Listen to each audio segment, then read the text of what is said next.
ተመልካቾቻችን ዛሬ በመላው አዲስ አበባ ህዝባዊ ውይይት ተካሂዷል። ዜናዎቻችንም በዚህ ላይ ትኩረት ያደርጋሉ። ዜናዎቹን እየመራን ራቢያ ሰይድና በምልክት ቋንቋው ደግሞ አማራ ያለው አብረናችሁን ዘልቃለን።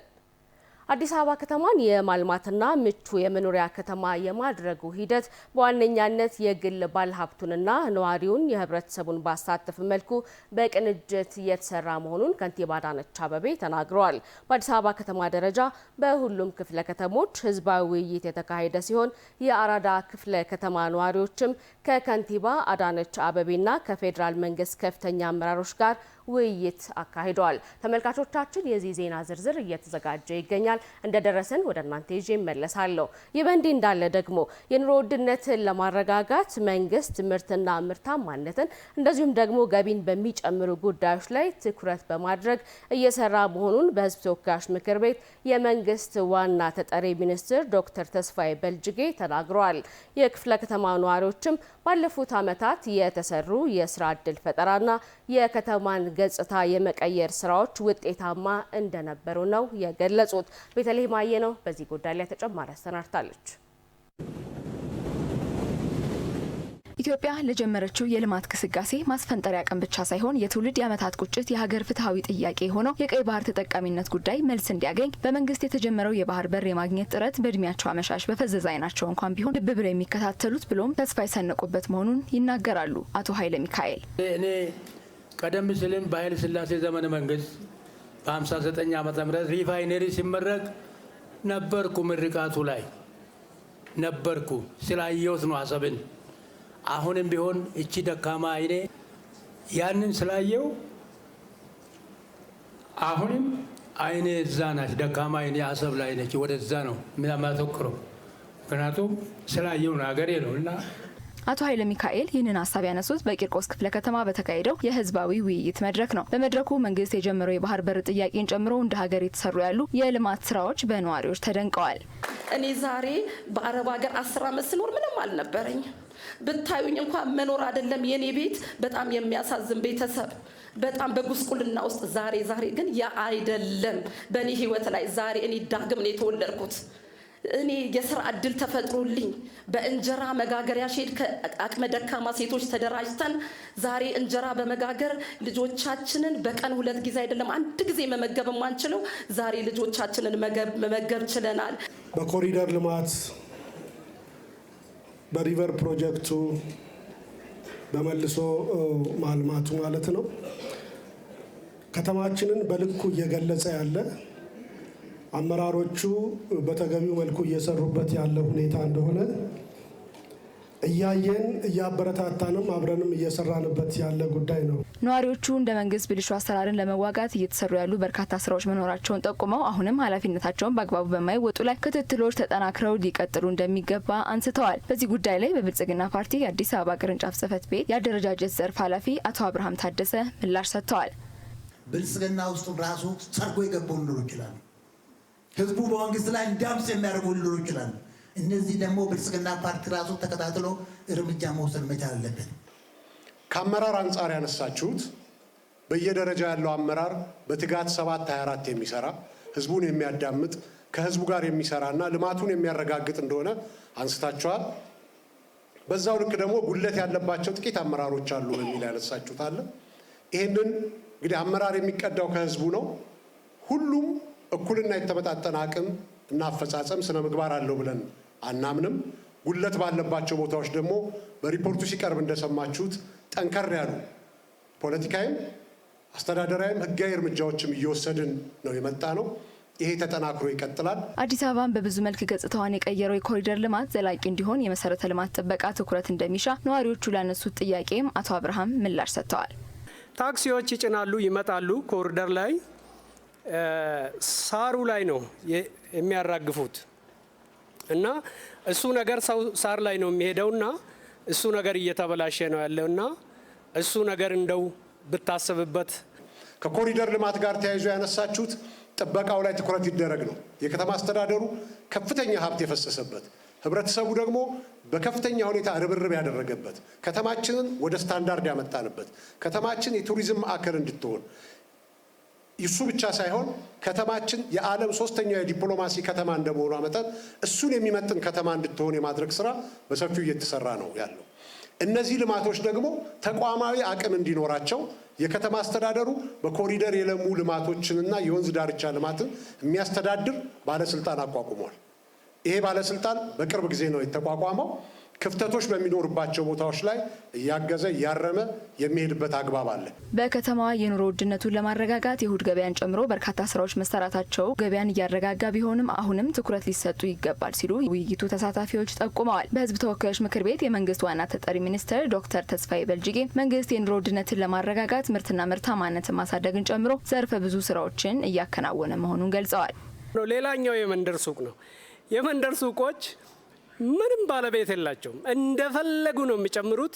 ድንገት አመራሮችን ካዩ እንትን አውጥተው ይሰቅላሉ። የዋጋ ተመን እነሱ ከሄዱ ዋጋ ይወርዳል። ከዛ በኋላ እንደፈለጉ ነው። እንደው የህግ ማዕቀፍ ብኖረው ምን አለ። የኑሮ ውድነትን ለማቃለል በመንግስት በከተማ አስተዳደር በክፍለ ከተማ ደረጃ በየደረጃ ያለ አመራር ቢያንስ 3 እና 4 ዋና ዋና ስራዎችን ጀምረናል። እነሱን እናጠናክራቸዋለን።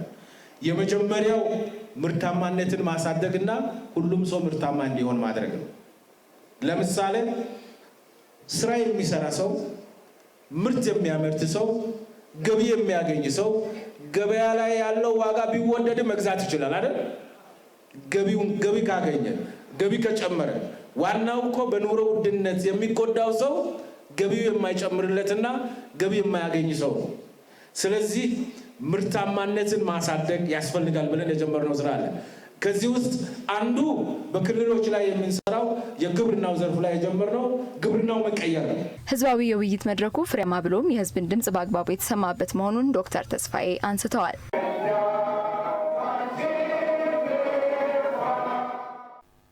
ተመልካቾቻችን ቀደም ሲል ያነበብኩት ዜና ዝርዝሩ ደርሶኛል። ጉዳዩን ደግሞ ላስታውሳችሁ።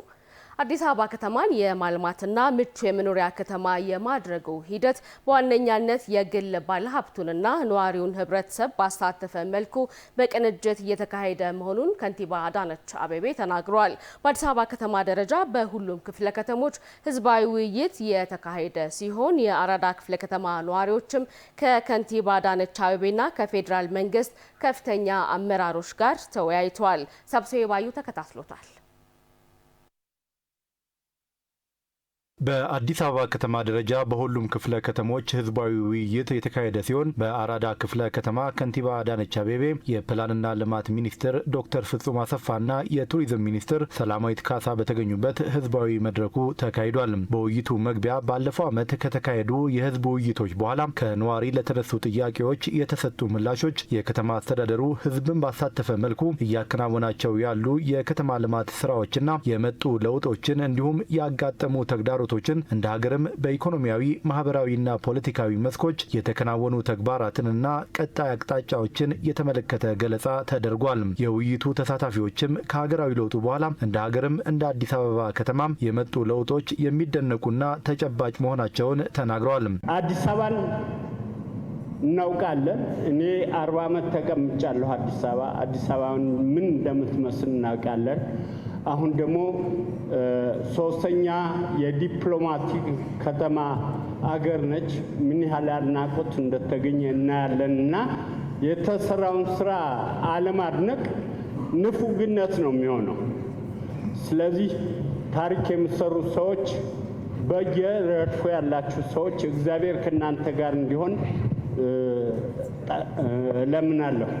ክብርት ከንቲባ እናንተ አሁን ትንሿን ነው የገለጻችሁ። እኛ ግን ድሮ ከንቲባ ምናልባት በመንገድ ሲያልፍ በርቀት የምንመለከትበት ታሪክ ተቀይሮ ልክ እንደ ስቴክሆልደር ቢሮአቸው ድረስ እየገባን እንደው ተጋነነ ቢባል በ3 ወር አንዴ እየተገናኘን ልማቶቻችን እንዲፋጠኑ ጥያቄዎቻችን እንዲመለሱ ስላደረጉ ቤተክርስቲያን ታመሰግናለች። ይህን ሳንገልጽ ብናልፍ ታሪክም ስለሚወቅሰን ውሃ የሚቋጥር የሚዳሰስ በእውነት የሚያስገርም ስራ ተሰርቷል። ሰው ተግባሩ ጀግና ያሰኘዋል። ክብርት ከንቲባችን ጀግና የጀግና ነሽ። ዛሬ ፊት ለፊትሽ ቆሜ ይሄን አልኩኝ። በሌለሽበት ጀግና ብያለሁ። ያልኩበት ምክንያት ምንድነው? አድዋ 00 27 ዓመት ታጥሮ ሽንት ሲሸናበት ልቤ ያዝን ነበር። ከተማዋን የማልማትና ምቹ የመኖሪያ ከተማ የማድረጉ ሂደት በዋነኛነት የግል ባለሀብቱንና ነዋሪው ህብረተሰብን ባሳተፈ መልኩ በቅንጅት እየተካሄደ መሆኑን ከንቲባ አዳነች አቤቤ ተናግረዋል።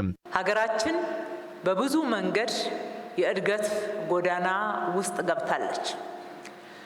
ለውጦች እየተመዘገቡ ነው። ከተማችን አዲስ አበባ ብቻ ሳይሆን ሀገር አቀፍ ለውጦቹ እጅግ ትልቅ ክብር የሚሰጣቸው ናቸው። እነ ህዳሴ ግድብ እና አረንጓዴ አሻራ ብቻ ሳይሆኑ በተለይ በግብርና በኩል እየመጣ ያለው ለውጥ፣ ስንዴን ከመለመን መውጣታችን፣ የአምራቹ ኢንዱስትሪዎቹ በዚህ ደረጃ መነቃቃት፣ በኢንዱስትሪ ተለውጧል ብለን ያነሳ ነው። በአምራች ኢንዱስትሪው በአዲስ አበባ ብቻ ሳይሆን አጠቃላይ በመላ ሀገራችን ላይ ያለው ትልቅ መነቃቃትና የፈጠረው የስራ እድል ጭምር በርካታ ወጣቶቻችን ሰርተው ራሳቸውን የሚለውጡ ለቤተሰቦቻቸውም ለሀገራቸውም አቅም መሆን የሚችሉበት እድል ተፈጥሯል። በማዕድን በሌማት ትሩፋት እነኚህ ወደ አዲስ አበባ የሚገቡ ምርቶች እየተመረተ ስላለ ነው። በዛ ብቻ ሳይሆን በቱሪዝም፣ በጤና፣ በትምህርት ሀገራችን ውስጥ ከፍተኛ እንቅስቃሴ አለ። እዚህ ውስጥ የህዝብ ተሳትፎ አለ። ከፍተኛ የህዝብ ተሳትፎ አለ። የውይይቱ ተሳታፊዎች ሊፈቱ ይገባቸዋል ያሏቸውን ጥያቄዎችና አስተያየቶችም አንስተዋል። በየወረዳችን ብዙ እናቶች ብዙ እህቶች ከኔም ጨምሮ 10 እና ከዛ ዓመት በላይ እየጠበቅን ያለ ነው የቤት ጥያቄዎች አሉ። እኔ እንደ ወረዳ 6 የኛ የምንኖርበት አካባቢ ልጥቀሰው ጃልሜዳ ስር ነው ያለነው ወይ ደግሞ ቴሌ ጃርባ መደዳ ከኦሮሚያ ወረታች ይዞ እስከ ታችኛ በር ያለነው ማህበረሰብ ምን ነው ክብርት ከንቲባችን በዚህ ጋር አንድ ቀን በመኪና አልፎ አቁም እንደ እኛ ስለምንድን ነው የሚያለማ ምን ዋሉ ነጋዴዎች በአሁኑ ሰዓት ብዙ ስራ እየሰሩ ብዙ ከመንግስት ጋር የሚያጣላ ስራ እየሰሩ ነው። ሰሞኑን ዘይት እየደበቁ ነው። ዘይት ዛሬ 2000 ብር ደርሷል፣ 1900 ደርሷል። ስለዚህ የማብራት ችግር አለ፣ የመንገድም ችግር አለ። ህዝቡ ባዋራ ላይ ያልቅ ነው። ነዋሪዎቹ ያነሷቸው ጥያቄዎች በአብዛኛው ታቅደው በስራ የሚመለሱ መሆናቸውን የገለጹት ውይይቱን የመሩት ከፍተኛ አመራሮች ለተነሱት ሀሳቦች ማብራሪያዎችን ሰጥተዋል። ከቤት ችግር አንጻር አሁን እንዳላችሁት ነው፣ የቤት ችግር አለ። ቅድም እንደተናገር ነው ለሁሉም ቤት መስጠት አንችልም። ማይሆን ነገር ቃል ገብተን አንሄድም። በዘንድሮ ዓመት በ2018 100,000 ቤቶች ጀምረናል። እንደ መንገድ እንደ ውሃ ትልቅ ካፒታል የመደብንለት የአዲስ አበባ ልማት የለም። እውነቱን ለመናገር ቅድሚያ የተሰጠው ኮሪደር እኛ አካባቢ አልደረሰም፣ እዚህ አካባቢ ብቻ ነው ትኩረት ያደረጋችሁት የሚል ነው። በቅድሚያ እንኳን በዚህ ደረጃ ኮሪደር የኔ ጥቅም ነው ጥቅሜን ነው የሚያስጠብቅልኝ ብሎ ህዝብ የሚጠይቀው ልማት ሆነ። ዋናው እሱ ነው። ከዛ ውጪ እንሰራለን፣ እንደርሳለን። ቅደም ተከተሉን ደግሞ ለመጠበቅ እናንተ ትንሽ ትዕግስት ታደርጉልናላችሁ ማለት ነው። የኑሮ ውድነት መዋቅራዊ ችግር ነው። በቅድም የተባሉ የዋጋ አላግባብ የሚያስወድዱ ምናምን ያልናቸው ከዛ ውስጥ ትንሽዬውን ሚና ነው የሚጫወቱት። ትልቁ ነገር ያለው ምርትና ምርታማነትን መጨመር ላይ ነው። ግብርና ማምረት፣ ኢንዱስትሪ አካባቢ ያሉ ያ ነው ትልቁ መፍትሄ ማለት ነው። ወገባችንን ጠበቅ አድርገን አስረን ምርትና ምርታማነትን መጨመር ስንችል ገበያውን በምርት ማጥለቅለቅ ስንችል ነው ትልቁ መፍትሄ የሚመጣውና ስራ መስራት ይፈልጋል። ስራ እድል ፈጠራም እንደዛው በጣም የወጣት ሀገር ነን። ብዙ ወጣት ወደ ስራ ገበያ በየአመቱ ይቀላቀላል። ያንን ወጣት መሸከም የሚችል ኢኮኖሚ መገንባት መቻል አለብን። ቀላል እንዳይመስለን ይህንን ማነሳው። አዲስ አበባ ላይ ከአመራር ጀምሮ ሀብትን በአግባቡ መጠቀም፣ ማህበረሰብ ከማስተባበር አንጻር ያሉ ልምዶች ወደ ሌሎችም አካባቢዎች ቢሻገሩ፣ ሌሎችም ክልሎች ሌሎችም ከተሞች ቢማሩባቸው በሚል የተነሳ በጣም ጥሩ ሀሳብ አለ። ከወዲሁ እየተደረገ ነው። ክብርት ከንቲባ እኔ እስከማውቀው ድረስ በብዙ ከተሞች ላይ የሚደረጉ የኮሪደር ልማቶችን በቀጥታ ይደግፋሉ። ህዝባዊ ውይይቱ በቀጣይነትም በወረዳና በብሎክ ደረጃ እንደሚካሄድ ተገልጿል። ህዳሴው ግድባችን ለሀገራችን መስታወት ብለን ነው የምንወስደው። የኢትዮጵያ ብሔር ብሔረሰቦች ጎልተው የታዩበት ኢትዮጵያ ወደ ከፍታ ማማ የወጣችበት ህዳሴው ግድባችን ነው፣ ከአድዋ ቀጥሎ ማለት ነው። በሰላም ላይ የማነሳው ነገር መንግስት ሩቅ እየሄደ ነው። ጽንፈኛ ኃይሎች ጋር ሁሉ እርቅ እስከ መፈጸም የደረሰበት ነገር ስላለ ያንን እናበረታታለን። ምክንያቱም የሰላም ዋጋው ብዙ ስለሆነ ሰላማተን ብዙ ዋጋ ስለከፈልን ብዙ ወገኖቻችንን ስለከፈልን ማለት ነው። ስለዚህ ያንን የሄደበትን ርቀት መንግስትን በመጀመሪያ ልናመሰግን እንወዳለን።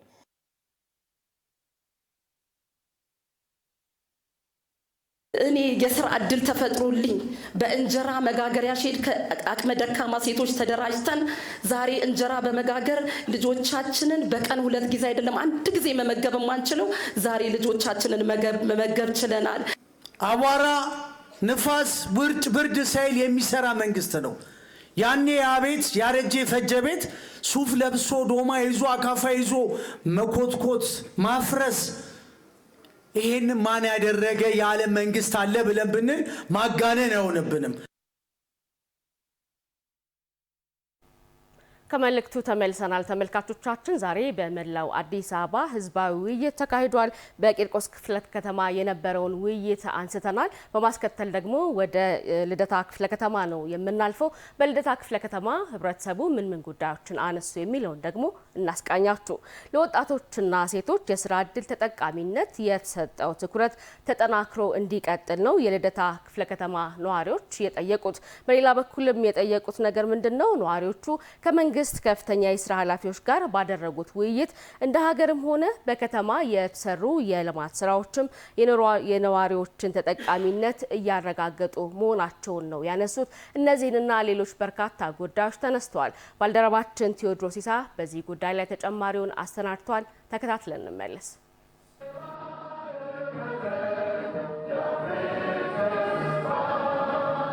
በአዲስ አበባ ልደታ ክፍለ ከተማ በተካሄደው ህዝባዊ ውይይት መድረክ ከሁሉም የህብረተሰብ ክፍሎች የተውጣጡ የክፍለ ከተማው ነዋሪዎች ተሳትፈዋል። ነዋሪዎቹም በከተማዋ በመንግስትና በህዝብ ትብብር የተሰሩ የልማት ስራዎች የከተማዋን ገጽታ የቀየሩ የነዋሪዎችን ተጠቃሚነት እያረጋገጡ ያሉ መሆናቸውን አንስተዋል። ከለውጡ በኋላ ሲሰሩ የነበሩ ስራዎች እኛ በእውነቱ መናገር አያስፈልግም፣ ስራዎቹ ስለሚናገሩ ማለት ነው። ምክንያት ቃላቶች ስለሚያንሱን ማለት ነው። በተጨባጭ የምናየው ነገር ስለሆነ ማጋነንም አይደለም። ራሱ ስራው አውጥቶ ይናገራል። ከጥቂት ዓመታት በፊት በርካታ ታጥረው እየተቀመጡ ምንም ነገር ሳይሰራባቸው አሁን ግን በአመታት ውስጥ ፎቁ በቀለ እስከሚል ድረስ የምሰራባቸው ትልልቅ ፕሮጀክቶች የምሰራባቸው እንደ አዲስ አበባ በርካታ ስራዎችን ሰርተናል። ላለፉት 30 ዓመታት ኢትዮጵያ ያጣቸውን የባህር በር ለማስመለስ የተጀመረው ጥያቄና የሰላም ለማረጋገጥ ከታጣቂ ኃይሎች ጋር መንግስት እያደረገ ያለው የሰላም ስምምነት ተጠናክሮ እንዲቀጥልም ነዋሪዎቹ ጠይቀዋል። መንግስት ሩቅ እየሄደ ነው። ኢቭን አሁን በቅርብ ያየናቸው ከጽንፈኛ ኃይሎች ጋር ሁሉ እርቅ እስከ መፈጸም የደረሰበት ነገር ስላለ ያንን እናበረታታለን። ስለዚህ ያንን የሄደበትን ርቀት መንግስትን በመጀመሪያ ልናመሰግን እንወዳለን። ታዩ ደግሞ መንግስታችን እየጠየቀ ያለው ወደባችንን ደግሞ ቀይ ባህር ከመንግስታችን ጎን ሆነን እናሳካለን። መንግስት የጀመራቸው ለውጥ ስራዎች ተጠናክረው እንዲቀጥሉ ያነሱት ነዋሪዎቹ የስራ ዕድል ፈጠራ፣ የጤና አገልግሎትና የኮሪደር ልማት ተደራሽነትን በቀጣይ ትኩረት ሊሰጣቸው እንደሚገባ ጠይቀዋል። የመንግስት ከፍተኛ ስራ ኃላፊዎችም ለጥያቄዎቹ ምላሽና ማብራሪያ ሰጥተዋል። አዲስ አበባ ላይ አብዛኛው ማህበረሰብ ወጣት ነው።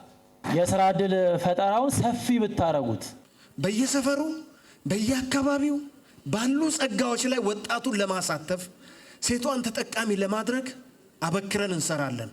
ወረዳ 1 ላይ ኮሪደር ቢመጣና ቢስፋፋ እኛም የለውጡና ጥሩ ነገር አዲስን ነገር የሚያይ ማንም የሚጠላ ስለሌለ እኛም ጥሩ ነገር ብናይ አሁን የተጀመሩትን ልማቶች በፍጥነት በሁሉም ወረዳና ክፍለ ከተማዎች ማዳረስ እንዳለበት መንግስትም ፓርቲም ያምናል። ከተማ አስተዳደሩን ደግሞ ይሄን ገቢራዊ ለማድረግ አቅዶ እየሰራ ነው። እንደ ልደታ እንደ ወረዳ 5 ጤና ጣቢያ የለንም፣ በቀን ይሰራልን። ወረዳ 5 ላይ በሚቀጥሉት ጥቂት ቀናቶች ውስጥ ይጀምራል ጤና ጣቢያው። በሁሉም ዘርፍ የተገኙ ውጤቶችን ለማስከተል መንግስት ትኩረት ሰጥቶ እንደሚሰራ የገለጹት የውይይት መድረኩን የመሩት የሴቶችና ማህበራዊ ጉዳይ ሚኒስትር ዶክተር ኤርጎጌ ተስፋዬ በጋራ ከቆምን ብዙ ሀገራዊ ፕሮጀክቶችን ማሳካት እንችላለን ብለዋል። እንግዲህ የተሰሩ ስራዎች አሉ፣ የተሻገርናቸው ብዙ ጉዳዮች አሉ። ይሄንን በጋራ ተባብረን ስለሆነ ይሄንን ስራ አንደኛ ማስቀጠል የሚለውን ብትይዙልኝ በኢኮኖሚም በማህበራዊም በፖለቲካውም ያመጣነውን ውጤት የማስቀጠል ኃላፊነት የሁላችንም ነው ብለን መያዝ። በጋራ ከቆምን ብዙ ነገር እንዳሳካን አይተናል። አሁንም በጋራ የምናሳካቸው ብዙ ጉዳዮች አሉ። እንበርታ።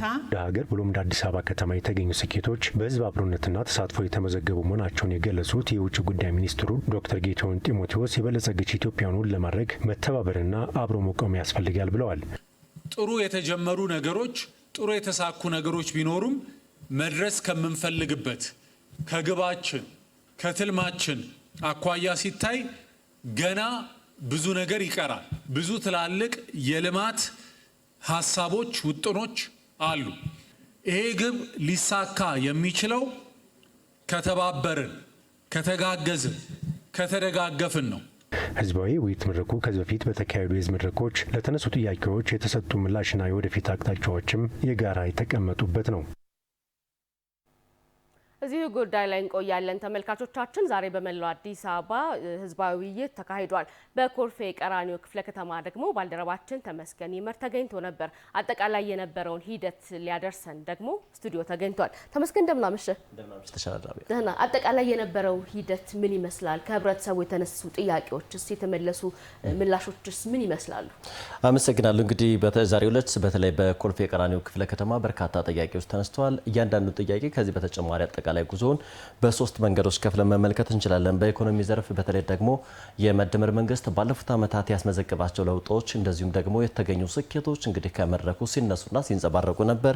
በተለይ ደግሞ የህዳሴ ግድብ ጉዳይ በዋናነት መድረኩን የተቆጣጠረው አበይት አጀንዳ ነበር ማለት እንችላለን። በተለይ እንግዲህ የህዳሴ ግድብ ሲነሳ አንድም ኢትዮጵያን ብቻ አይደለም አፍሪካ ሊጠቅም የሚችል ኢትዮጵያ ደግሞ ኢኮኖሚያን የምታሳድግበት በዚህም ውስጥ በርካታ ነገሮችን የምትሰራበት ነው። በዲፕሎማሲ መስኩ የሚያስገኘው ትሩፋትና እምርታ የላቀ ነው። ስለዚህም በዛሬው መድረክ ላይ በተለይ ትልቅ ቦታ ተሰጥቷል። በግብርናው ዘርፍ ላይ የተገኙ ስኬቶች እንደዚሁ ሲነሱ ነበር። በተለይ ደግሞ ግብርናን ማስፋት፣ ከዚህ በተጨማሪ ጦም የሚያድሩ መሬቶችን ወደ ስራ ማስገባት፣ በከተሞችም ግብርና ተግባራዊ እንዲደረግ በሌማት ትሩፋት እንደዚሁም ደግሞ በከተማ ግብርናና በመሰል ስራዎች ላይ ስኬታማ ስራዎች እየተተገበሩ ነው። እነዚህ ስራዎች ደግሞ መቀጠል መጠናከር አለባቸው የሚሉ እንደዚሁ ሲነሱ ነበር። የዋጋ ማረጋጋት ላይ እንደዚሁ ስራዎች ተሰርተዋል። ምርታማነት ካለ ምርቱን ከገበያ ጋር ማስተሳሰር አዲስ አበባ ደግሞ እንደዚህ አብነትና ማሳያ ሆና እንደዚሁ ሲንጸባረቅ ነበር። በተለይ ደግሞ በከተማዋ መግቢያና መውጫ በሮች ላይ የገበያ ማዕከላትን መገንባት፣ እነዚህ የገበያ ማዕከላት ደግሞ ምቹ ሆነው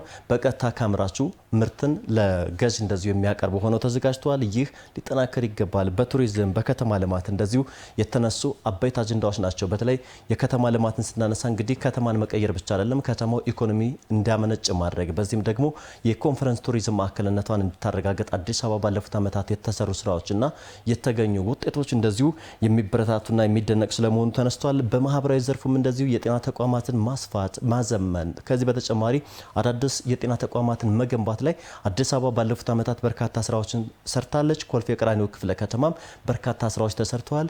ይህ ይበል የሚያሰኝ በቀጣይም ተጠናክሮ መቀጠል ያለበት ጉዳይ ነው ብለዋል። የትምህርት ቤት እንደዚሁ የተማሪዎች የመገባ ጉዳይም በስፋት ሲነሳ ነበር። መምህራንም የራሳቸውን ተሞክሮ ሲያነሱ ነበር። በተለይ ከዚህ ቀደም የሚደርሰውን አጠቃላይ ስራ ምን ይመስላል የሚለው እንደዚሁ በፖለቲካ በዲፕሎማሲ የባህር በር ጉዳይ እንደዚሁ ተነስቷል። የተነሱ ጥያቄዎች ከዚህ በተጨማሪ የተሰጡ ምላሾችን ደግሞ እንደሚከተለው እንከታተል። መንግስት ባለፉት የለውጥ ዓመታት በተጨባጭ የሚታዩ በዜጎች አኗኗር ላይ የሚታይ ለውጥን ያስመዘገቡ እንቅስቃሴዎችን አድርጓል። ሀገርን በዲፕሎማሲ ማሻገር ጉዞ ለዓመታት የተዘነጋው የባህር በር አጀንዳ የዘመናት ቁጭት የነበረው የህዳሴ ግድብና መሰል ፕሮጀክቶችን ወደ ስራ አስገብቷል። የመደመር መንግስት ባለፉት የለውጥ ዓመታት የሚታዩ ውጤቶችን ሲያስመዘግብ በህዳሴ ግድብ ምረቃ ወቅትም ለኢትዮጵያውያኑ ይፋ የተደረጉት የጉባ ትሩፋቶች ደግሞ ሀገርን የሚያሻግሩ በርካቶችም ተስፋ እንዲሰንቁ የሚያደርጉ ናቸው። በኮልፌ ቀራኒዮ ክፍለ ከተማ ህዝባዊ ውይይት ላይም በስፋት ተንጸባርቋል። አባቶቻችን እውቀት ሳይኖራቸው በመደመር ውጤት አድዋን አቆይተውልናል። በዛ ነው የምንኮራራው ስንት ዓመት ሙሉ አድዋ ብለን። አሁን ግን ፕሪንሲፕል በተሞላው መልኩ ሳይንቲፊክ በሆነ መልኩ ሎጂክ ባለው መልኩ መደመር እየመጣልን ስለሆነ ተደመሩ ሳይሆን እንደመር መደመሩን ውጤቱን እያየን ስለሆነ ይህም መደመር ካደረግን በአድዋ ብቻ አንኩራራም፣ በአባይ ግድብ ብቻ አንኩራራም። ትላንትና የባህር በር ነበረን፣ ጠንቅቄ አውቃለሁኝ። በአንድም በሌላ ምክንያት ተወስዶብናል። የተወሰደበትን ብቻ እናሳጣም ሆኗል። እሱ ያም ብንቆንዙ ምንም ጥቅም የለውም። ወደ ሶሉሽኑ እንግባ። ሶሉሽኑ ግን አሁንም በመደመር ነው። ቢያንስ በሀሳብ እንደመር። አዲስ አበባችን ያለ ውሃ የተሰራች ከተማ ናት። ቅድም ሰነዱ ላይ ትናንት ዋና ስንዋኝባቸው ፒያሳ ላይ አፍንጮ በር፣ አቃቂ፣ ኮልፌም እዛም ነበርኩ እኔ ፒያሳ ነበር የኖርኩኝ። እነዛ ውሃዎች አቆሸናቸው። ደኖቻችንን ቀቅለን በልተን ነበረ።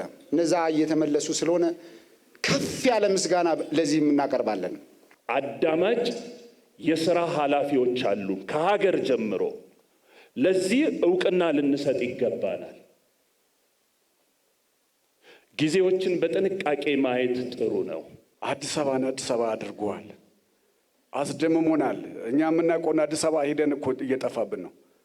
ድሮ ታክሲ የምንይዝበት እያጣን ነው። እኛ ለማዝናናት ወደ አዲስ አበባ ነው የምንሄደው። እኛም አዲስ አበባ ነን ተብለን ፒያሳን ያየ ይመሰክራል። ከሳንቺስን ያየ ይመሰክራል። በማታ ስትታይ እኮ አትታወቅም። አሁን ላይ አባቶች እየተናገሩ እንደነበረው ማለት ነው። ዛሬ ላይ ልዩዋን አዲስ አበባ ተፈጥራለች። በህዝባዊ መድረኩ ላይ ከህዝቡ ለከፍተኛ አመራሩ ጥያቄዎችም ተሰንዝረዋል። የገበያ አሰባሰብና የደረሰኝ አሰጣጥ ላይ ያሉት ተግዳሮቶች ከታዳሚያን ተነስተዋል። አገራችን ውስጥ እግዚአብሔር ይመስገን ሀቀኛ ነጋዴዎች አሉ። የራሳቸውን ለራሳቸው የመንግስት ለመንግስት የሚያደርጉ እንደ ሃይማኖታቸው። ግን አብዛኛው ሌባ ነጋዴ ነው። ቢያንስ ከኔ ይሰርቃል፣ ቫት ከኔ ይወስዳል፣ ደረሰኝ ግን አይሰጠኝም። ስጠይቁ አይኑን ያጉረጠርጥብኛል። ያ ደረሰኝ ከኔ ብቻ አይደለም ለመንግስትም አያስገባ። መንግስት በሰጠው ውክልና ነው ከኔ ቫት 15% የሚቀበለው። ደረሰኝ ብዬ ስለው አዲስ ነኝ ይላል። የተከበሩ ሚኒስትር፣ አንድ ነጋዴ አዲስነቱ እስከ መቼ ድረስ ነው? 5 ዓመት ሙሉ አዲስ ነው? 3 ዓመት ሙሉ አዲስ ነው? 2 ዓመት ሙሉ አዲስ ነው? ለምን ገደብ አይመጀለትም? አንድ ሰው ንግድ ካወጣ፣ ቲን ነምበር ካወጣ፣ ንግድ ምዝገባ ካወጣ፣ ንግድ ፍቃድ ካወጣ፣ ቲን ነምበር በተወሰነ ጊዜ ውስጥ ማለት የካሽ ሬጅስትሬሽን ወይም ደግሞ የቫት መሰብሰቢያ ደረሰኝ በተወሰነ ጊዜ ውስጥ እንዲያሳትም ለምን አይደረግም? እየለማ ያለውን ልማት ስናይ በእውነት በጣም በጣም በጣም ትልቅ ፕሮጀክት እኮ ነው።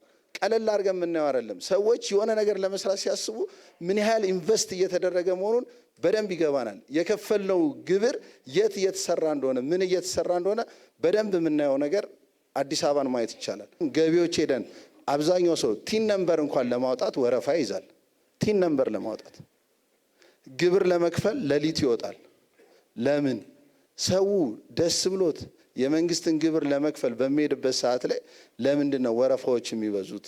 እቺን ነገር ብታዩልን፣ አሰራሩን ብታዘምኑልን። የኢፌዴሪ የገቢዎች ሚኒስትር ወይዘሮ አይናለም ንጉሴ ከአገልግሎት አሰጣጥ ጋር ተያይዞ በገቢዎች በኩል ለሚነሱ ጥያቄዎች ቴክኖሎጂን ማዘመንና ተቋማዊ ሪፎርሞች እየተሰሩ ስለመሆኑ ተናግረዋል። ከደረሰኝ አሰጣጥ ጋር ያሉ ችግሮችን ለመፍታትም ከፌዴራል መንግስት ጀምሮ በትኩረት እየተሰራበት ነው ብለዋል።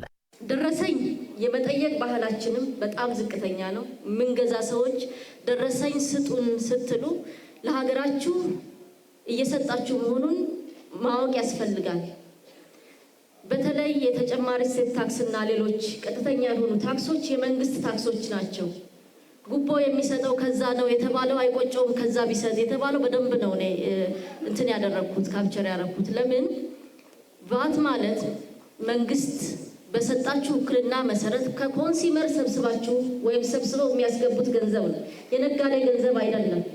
ነገር ግን ያለው ትንቅንቅ ይሄንን ገንዘብ በማስቀረት እና ለሌላ ዓላማ ለማዋል በመሞከር ሂደት ውስጥ ነው። ስለዚህ የማህበረሰብ ሞቢላይዜሽን የሚያስፈልገው ጉዳይ ነው። ሌሎችንም ፕላትፎርሞች በዚህ ረገድ እያመጣን ያለ ነው። እሱን ስንተገብር ደረጃ በደረጃ ስራው ይቃለላል።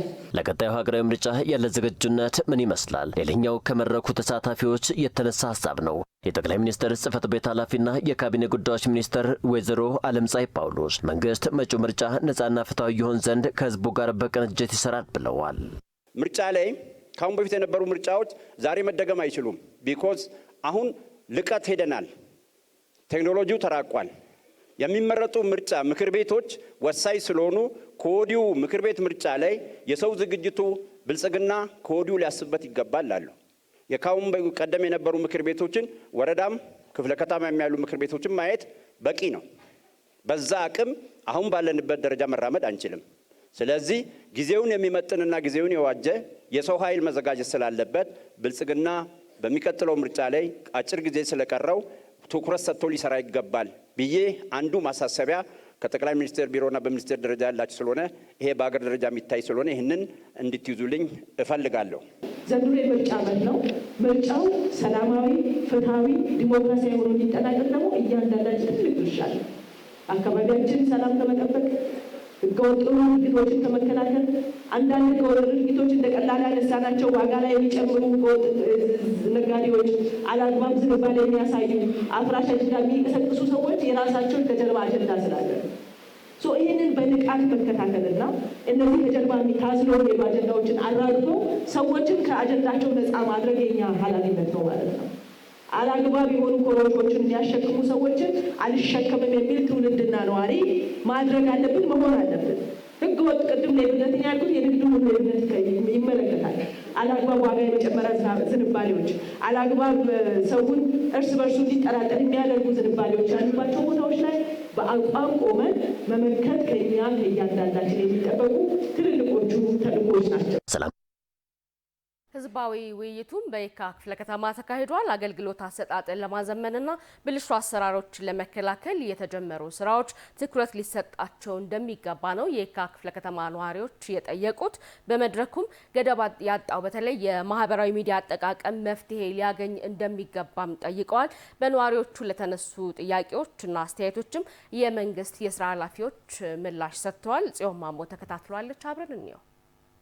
የህዝብን የልማትና የመልካም አስተዳደር ጥያቄዎች ቀረብ ብሎ በማዳመጥ ፈጣን ምላሽ ለመስጠት ዓላማ አድርጎ በየካ ክፍለ ከተማ በተካሄደው የህዝብ ውይይት መድረክ መንግስት በአጭር ጊዜ ውስጥ የሰራቸው የልማት ስራዎች የከተማዋን ገጽታ የቀየረና የከተማዋን ነዋሪም የአኗኗር ዘይቤ ያዘመኑ መሆናቸው ተነግሮላቸዋል። በ5 ዓመት ውስጥ የተሰራውን ስራ እኛ ሳንሆን አፍ አውጥቶ ተፈጥሮ መናገር ይችላል። አፍ አውጥቶ ብዙም ማውራት የለብንም፣ ብዙም መናገር የለብንም። በተግባር የታየ ጉዳይ ነው። ዛሬ ሀገራችን ኢትዮጵያ ያለችበትን እድገት ሳይ ዳግም እንደተወለድኩ እቆጥረዋለሁ።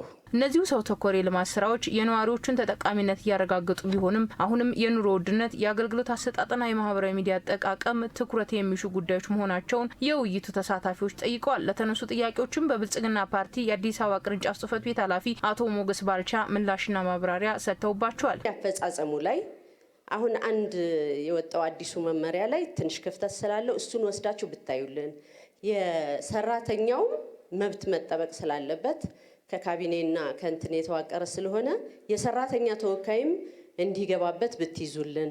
ልክ ኮሪደሩን ተከታትሎ እንደዚህ ውብ ከተማ እንዲሆን እንዳደረጉት ፕሮጀክቶቹ እንደተጠናቀቁ እዛ ያደረጉትን ክትትል መልካም አስተዳደሩ ላይ ቢደግሙት ልክ እንደ ኮሪደሩ መልካም አስተዳደሩ ያምር ነበር። አገልግሎት አሰጣጡ በመሳሰሉ ጉዳዮች ጋር ያለው ተብሎ የተነሳውን ወስተነዋል እናያለን። ከሰራተኛ ከሪፎርሙ ጋር ተያይዞ የሰራተኛ አስተዳደር ህጉን የሰራተኛ ተወካይ ጋር ሊታይ ይገባል። ከአሰራር አንጻር ሰራተኛ ተወካይ ይኖራል በእንደዛ ጉዳዮች ላይ። ነገር ግን እዛ ጋር የተፈጠረ ክፍተት ካለ እንደ ኢንፑት እንደ አስተያየት ወስደን ልናየው የሚገባ ይሆናል ማለት ነው። የማህበራዊ ሚዲያ ቁጥጥሩ ሰዎች ኔጌቲቭ ነገር ከተናገሩ ተደማጭነት አላቸው፣ ጥሩ ነገር ከተናገሩ ደግሞ አድማጭ የላቸውም። እነዚህ በማህበራዊ ሚዲያ ላይ የማይሆን ነገር ለህዝቡ የሚናገሩ የሚያወሩ በምን አግባብ ነው መጠየቅ ያለባቸው? ህግ የለም? ለምንድን ነው የማይጠየቁት? አጽንኦት ሰጥተን የሰራ ነው። ግን ትልቁ ግንዛቤም ይፈልጋል፣ የወላጅ ትብብርንም ይፈልጋል። የወላጅ ትብብር በእጅጉ ወሳኝ ይሆናል። የወላጅ ትብብር ምን ጋር ነው? ልጆቻችን ምንድነው አርጎ የሚውሉት? ወላጅ እንዴት ነው ልጆችን እየተከታተለ ያለው? ባለው እያደገ በመጣው የቴክኖሎጂ ዘመን መቆላለፍ አንችልም። እንዴት ነው ገዛንን ቴክኖሎጂ ለበጎ ነገር ልናውል የምንችለው የሚለው ነገር መንግስት በትልቁ እየሰራ ነው። ከዛ ባለፈ እንደ ከተማ አስተዳደርም ትልልቅ እርምጃዎችን የወሰድን ነው ማለት። በአዲስ አበባ ከተማ የተሰሩ ስራዎች የከተማዋን ብሎም የሀገርን ገጽታ የቀየሩ መሆናቸውን የተናገሩት ውይይቱን የመሩት የመንግስት ከፍተኛ የስራ ኃላፊዎች በቀጣይም የነዋሪውን ማህበራዊ፣ ኢኮኖሚያዊና ፖለቲካዊ ጥያቄዎች ለመመለስ በትጋት ይሰራልን ብለዋል። 1 ሚሊዮን ህጻናት አዲስ አበባ ላይ ብቻ መመገብ ከነዚህ ውስጥ እኮ ግማሹ ሳይበላ ነበር የሚውለው አይደለም? ይሄ አይታችኋል። ቤት ተሰርቶ ለማን እንደሚሰጥ በደንብ ስትገልጹ የነበሩት ይሄን እና ሌሎች የምንሰራውን ስራ እናችን ጥርጥር የለውም ማለት ነው። ስለሆነም በጀመራችሁት ተክታችሁ እንድትሰሩ እላለሁ። ነዋሪዎች በንቃት እንዲሳተፉ ተደርጎ ስራ ሲሰራ ዘላቂ ልማት እና ዘላቂ ውጤት እንደሚመጣ በተግባር አይተናል ማለት ነው። ከዚህ በኋላ እኛ ለሰው የምንናገረው ትልልቅ ስራዎች አሉ። ከዚህ በነዋሪዎች ንቁ ተሳትፎ የመጣ መሆኑ መወሰድ አለበት ብዬ አምናለሁ። ይህን ዘላቂ ማድረግ የሚቻለው በዚህ መንገድ ከማህበረሰብ ጋር በዘላቂነት እየተወያዩ በተከታታይ እየተወያዩ ችግሮች ያሉበትን ቦታም እየፈቱ መሄድ ሲቻል በተመሳሳይም በአቃቂ ቃሊቲ ክፍለ ከተማ ህዝባዊ የውይይት መድረክ ተካሂዷል። የስራና ክህሎት ሚኒስትር ወይዘሮ ሙፈሪሃት ካሚል፣ የመስኖና ኢነርጂ ሚኒስትር ዶክተር ኢንጂነር ሀብታሙ ኢተፋና የአዲስ አበባ ምክትል ከንቲባና የኢንዱስትሪ ልማት ቢሮ ኃላፊ አቶ ጃንጥራር አባይ የመሩት ህዝባዊ የውይይት መድረክ በአቃቂ ቃሊቲ ክፍለ ከተማ ተካሂዷል። ሀብታሙ ሙለታ ተከታትሎታል። መንግስት የህዝብን ሁለንተናዊ ተጠቃሚነት ለማረጋገጥ በሚደረገው ጥረት ውስጥ ዜጎችን ተሳታፊ የማድረግና በተለያዩ ጉዳዮች ላይ የማወያያ መድረኮችን በመፍጠር ችግሮች እንዲቀረፉ በማድረግ ውጤታማ ስራዎችን ሲያከናውን ቆይቷል። የዚሁ እንቅስቃሴ አካል የሆነ የውይይት መድረክ በአቃቂ ቃሊቲ ክፍለ ከተማ ተካሂዷል። የጉባ ተራሮች የመደመር መንግስት ትሩፋቶች በሚል ሀሳብ በተካሄደው ህዝባዊ ውይይት የተለያዩ የህብረተሰብ ክፍሎች የተሳተፉ ሲሆን የተለያዩ ሀሳቦችም ተነስተዋል። አዲስ አበባ እኮ ታድሳ አይደለም ተወልዳ ነው። ኢትዮጵያ እኮ ታድሳ አይደለም ተወልዳ ነው። 53 ቀን ውስጥ ተሰርቶ የተመረቀ ለህዝብ አገልግሎት ክፍት የሚሆን ፕሮጀክት እኮ ካሁን በፊትም ይሰራል ነበረ። ነገር ግን ማርሽ ቀያሪ አመራር ትክክለኛ ማርሽ ቀያሪነቱን ስላረጋገጠ ነው። በ57ም ፕሮጀክት ተመርቆ ወደ ስራ እየገባ አለ። የህዝብ ችግርን የፈታ ወይ ደግሞ ተቋም እንደ ተቋም ሪፎርም ወይ ደግሞ ተቋማት ግንባታ ላይ የተሰራውን ስራ እዛ አካባቢ ያለውን በኦንላይን ሰርቪስ መስጠት እንዲሁም ከወረቀት ነፃ የሆነ አገልግሎት እየተሰጠበት ያለውን የለውጥ ምሳሌ ወይ ደግሞ በትክክል ለውጥ ያመጣ አሰራር ብዬ ወስዳለሁ። ተሳታፊዎቹ በተለይም በመዲናዋ የነዋሪውን ተጠቃሚነት ለማረጋገጥ የተከናወኑ ስራዎች ተጠናክረው እንዲቀጥሉ ጠይቀው ሊሻሻሉና ሊስተካከሉ ይገባል ያሏቸውን ጉዳዮች አንስተዋል። የውሃ አቅርቦት ላይ ያለ ጫና በጣም ከፍተኛ ነው። ለምሳሌ ባለንበት በወረዳ 12 በቀጠና 6 በየቀጠናው ስንመለከትም በእኛም እንደ ነዋሪም ስንታዘብ በሳምንት 2 ቀን ነው ውሃ የሚመጣው፣ ከዛ ይጠፋል። ከርሰ ምድር ውሃ ጋር ያሉ ፖሊሲዎች በግማሽ ኪሎ ሜትር ሬዲየስ የሚባል አለ። አንዱ ከቆፈረ አንዱ አይቆፍርም የሚባል ወይንም ደግሞ ቢሮክራሲውንም እየጠላ ብዙ ሰው አይቆፍርም እና ውሃ አንደኛው ችግር ነው። እንደ ከተማ እያስቀመጥነው አቅጣጫ ምንድነው? ቢያንስ ለአትክልትና ፍራፍሬ ሊሆን የሚችለውን ውሃ ተጣርቶ የመጣውን ውሃ የምንጠቀምበት፣ ኢንዱስትሪዎች ደግሞ እርቀታቸውን ጠብቀው ራሳቸው ውሃ የሚያለሙበት፣ ከዛ ባሻገር ከተማ አስተዳደሩ ደግሞ ትልቅ በጀት በጅቶ ከግራውንድ ወተር ባሻገር የሰርፌስ ወተር ማልማት በአንድ ጊዜ ችግሩ ላይ ፈታ ይችላል። ነገር ግን የውሃ ማኔጅመንታችን ማስተካከል ይገባናል።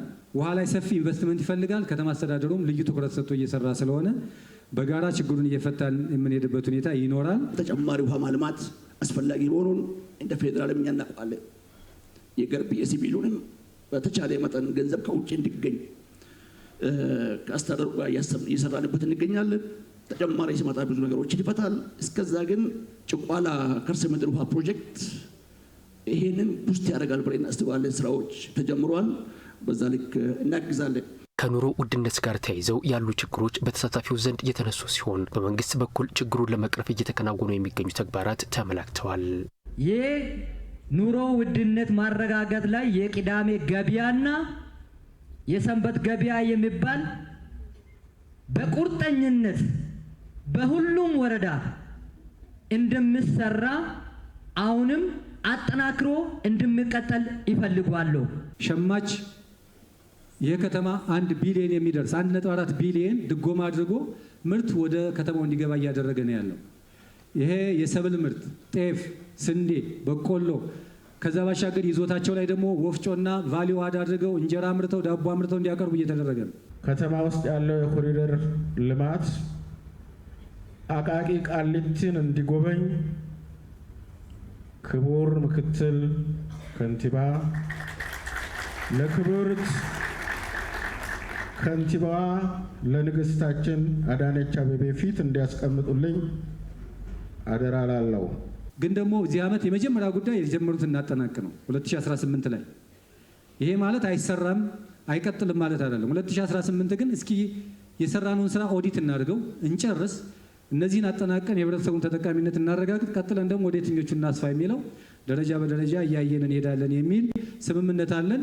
የስራና ክህሎት ሚኒስትር ወይዘሮ ሙፈሪያት ካሚል አዲስ አበባን እንደ ስሟ ውብና አበባ የማድረግ ቃል ኪዳን በተግባር መገለጡን ሲገልጹ፣ የውሃና ኢነርጂ ሚኒስትሩ ዶክተር ኢንጂነር ሀብታሙ ኢተፋ ደግሞ በአዲስ አበባ ላይ የታየው ስኬት በኢትዮጵያ ላይ ምሳሌ መሆኑን ተናግረዋል።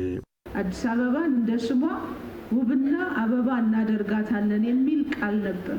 እነሆ ያ ቃል በተግባር ተተርጉሞ ምስክሮቹ ደግሞ እኛ ሳንሆን እናንተ ሆናችሁ ማድመጥ በእርግጥም የተስፋ ብርሃን ብቻ ሳይሆን የሚጨበጥ የሚዳሰስ ብርሃን ማየት ጀምረናል። ከተማ ለሰው ልጆች ምቹ የምትሆን ቦታ መሆን አለባት ተብሎ ክቡር ጠቅላይ ሚኒስትራችን ከመጀመሪያ ከቤተ መንግስት እድሳት ጀምሮ ዛሬ እስከምናያቸው ትልቅ ፕሮጀክቶች ሀሳቡ የብልጽግና መሰረታዊ እሳቤ መሬት ላይ በቅሎ ፍሬ አፍርቶ የታየው አዲስ አበባ ላይ በአዲስ አበባ ላይ የታየው ስኬት በኢትዮጵያ ላይ ምሳሌ ነው የሆነው። የተሻለች ሀገርን ለመፍጠር በሚደረገው ጥረት ውስጥ መንግስት ከህዝብ ጋር በመቀራረብ የሚያከናውናቸው ተግባራት ተጠናክረው እንደሚቀጥሉም ተመላክቷል።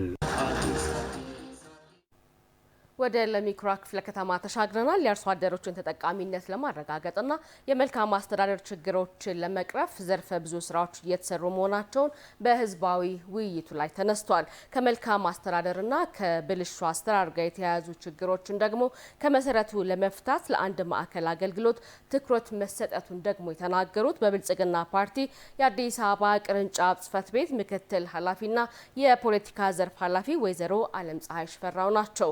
የጉባ ብስራቶች የመደመር መንግስት ትሩፋቶች በሚል መሪ ሀሳብ ደግሞ የለሚኩራ ክፍለ ከተማ ነዋሪዎች ከመንግስት ከፍተኛ የስራ ኃላፊዎች ጋር ውይይት አድርገዋል። ይታያል አጥናፎ ተከታትሎታል። የጉባ ብስራቶች የመደመር መንግስት ትሩፋት በሚል መሪ ሀሳብ በለሚኩራ ክፍለ ከተማ የነዋሪዎች የውይይት መድረክ ተካሂዷል። የውይይት መድረኩ በተለይም በትምህርት፣ በጤና፣ በከተማ ግብርና፣ በሰው ተኮር ልማት፣ በሌማት ትሩፋት፣ በበጎ ፈቃድ ተግባራት እንዲሁም በትራንስፖርትና አገልግሎት እንዲሁም በመልካም አስተዳደር ዘርፍ የተሰሩ ስራዎችና ቀጣይ ትኩረት የሚሹ ጉዳዮች ላይ ውይይት ተደርጎባቸዋል። ከውይይቱ ታዳሚዎችም የተለያዩ ሀሳብ አስተያየትና ጥያቄዎች ተነስተው ከመድረኩ መሪዎች ምላሽና ማብራሪያ ተሰጥቶባቸዋል። የመልካም አስተዳደርና አገልጋይነት ጥያቄዎች፣ የመሬት አስተዳደርና የአርሶ አደር ተጠቃሚነት እንዲሁም ደግሞ ሌሎች ቢስተካከሉ የሚሏቸውን ጉዳዮችም በታዳሚዎቹ ተነስተዋል። ለምንድነው ባለ ጉዳይ ሲመጣ ተነስቶ እሱ ወንበር ለሱ ሰጥቶ ማያገለግለው? ደሞዝ እየበላ ነው በህዝብ ስም። በህዝብ ስም ነው መኪና ተሰጥቶ በመኪና የሚንቀሳቀሰው። የመንግስት መኪና የህዝብ መኪና ነው። መንግስት እኮ ተለዋዋጭ ነው። ህዝብ ይኖራል። ዞር በልልኝ የሚል የህዝብ አገልጋይ በአስቸኳይ እርምጃ ማይወሰድበት ምክንያት ምንድን ነው? ግን አንድ ያልተነሳልን ጥያቄ ከአመት እስከ አመት የሚያደክመን ቤተሰቦቻችንን እንዳናኖር ያደረገን የጭንቅላታችን በሽታ የሰነድ አልባ ጉዳይ ነው። የሰነድ አልባ ጉዳይ ሌላ ጊዜ ህገወጥ እንባላለን። የ2018 እድላችንስ እጣ ፋንታንስ ምንድን ነው? የህዝብን ጥያቄዎች በትኩረት በማዳመጥ ምላሽ መስጠት እንደ መንግስት አቅጣጫ ተይዞ እየተሰራ መሆኑን የገለጹት በብልጽግና ፓርቲ አዲስ አበባ ቅርንጫፍ ጽህፈት ቤት ምክትል ኃላፊና የፖለቲካ ዘርፍ ኃላፊ ወይዘሮ አለም ፀሐይ ሽፈራው ለጋራ ሀገራዊ ልማትና ብልጽግና ስንረባረብ ምን ማሳካት እንደሚቻል አዲስ አበባ አብነት መሆኗን ጠቁመዋል። ህዝብን አዳምጦ የህዝብን ተጠቃሚነት እንዲረጋገጥና ለህዝብ የገባውን ቃል ተግባራዊ እንዲሆን የተደረገበት አግባብ ያው እናንተው ራሳችሁ ምስክሮች ናችሁ። ጉዟችን የበለጸገች ሀገር እየገነባን ነው፣ ይቀጥላል። ይሄን ደግሞ ለማስቀጠል የሚቀሩን ነገሮች ከህዝብ ጋር የተወያየነውን በከተማ አስተዳደሩ ትላልቅ ስራዎች አዲስ አበባ ትናንት ምን ትመስል ነበረ፣ ዛሬ ላይ ምን ቁመና ላይ ነው ያለችው የሚለውን እናንተም ስትመሰክሩ ነበር። የጋራችን የመተባበር በጋራ ሁላችንም የመሮጥ ያሰብነውን ምን ያህል ማሳካት እንደምንችል ማሳያ ነች አዲስ አበባችን። በለሚ ኩራ ክፍለ ከተማ የሚገኙ አርሶ አደሮችን ተጠቃሚነት ለማረጋገጥና የመልካም አስተዳደር ችግሮችን ለመቅረፍ ዘርፈ ብዙ ተግባራት እየተሰሩ እንደሚገኙም ኃላፊው አብራርተዋል። ከመልካም አስተዳደርና ብልሹ አሰራር ጋር የተያያዙ ችግሮችን ከመሰረቱ ለመፍታትም ለአንድ ማዕከል አገልግሎት ትኩረት መሰጠቱን አብራርተዋል። የአርሶ አደር አካባቢ እንደመሆኑ መጠን የአርሶ አደር መብት ፈጠራ ከሲስተም መቆራረጥና በይዞታ ላይ ተጠቃሚ እንዲሆን ከማድረግ አኳያ ምን ታስቦ እየተሰራ ነው ያለው? እንግልቶች አሉ። የመልካም አስተዳደር የአገልግሎት አሰጣጥ አሁንም ከእንግልት የጸዳ አገልግሎት እየተሰጠ አይደለም። እንግዲህ ቅድም ስናነሳ ያጋጠሙን ያልተሻገርናቸው ጉዳዮች በሀገር ደረጃ ህዝብን ማዳመጥ ብቻ አይደለም፣ ከመሰረቱ ችግሩን በሚቀርፍ ደረጃ የተቋም ግንባታ ቀልጣፋ አገልግሎት እንዲሰጥና የህዝብን እርካታ በሚያረጋግጥ መንገድ ዘርፈ ብዙ ስራዎች እየተሰሩ ነው ያሉት። የአንድ ማዕከል የመሶብ አገልግሎት ሁሉም ክልሎች በክፍለ ከተማ ደረጃ ተጀምሮ እየተሰራ ነው ያለው። በውጭ ጉዳይ ሚኒስቴር የአፍሪካ ጉዳዮች ምክትል ዳይሬክተር ጀነራል አምባሳደር መለስ አለም በበኩላቸው ከኑሮ ውድነት ጋር የተያያዙ ችግሮችን ለመቅረፍ ሰው ተኮር ልማቶችና አምራችነት ላይ በትኩረት እየተሰራ እንደሚገኝ በመድረኩ ገልጸዋል። የኑሮ ውድነት፣ የዋጋ ንረት የመሳሰሉ በርካታ ችግሮች አሉብን። እንደሚታውቁት የአቅርቦት ችግሮች አሉብን። እንደሚታውቁት ቁጥር ስፍር የላቸውም። እነዚህን ጉዳዮች ለመመለስ ዋናው መፍትሄ ምን ላይ ማተኮር አለ የሚለው ምርታማነት ነው፣ አቅርቦት ነው ብሎ ወስኖ በተሰራው ስራ እንደ ሀገርም እንደ አዲስ አበባ ከተማ መረጃው እንደቀረበላችሁና እንደምታውቁት ሁሉ የተወሰደው እርምጃ በጣም የሚገርም ነው።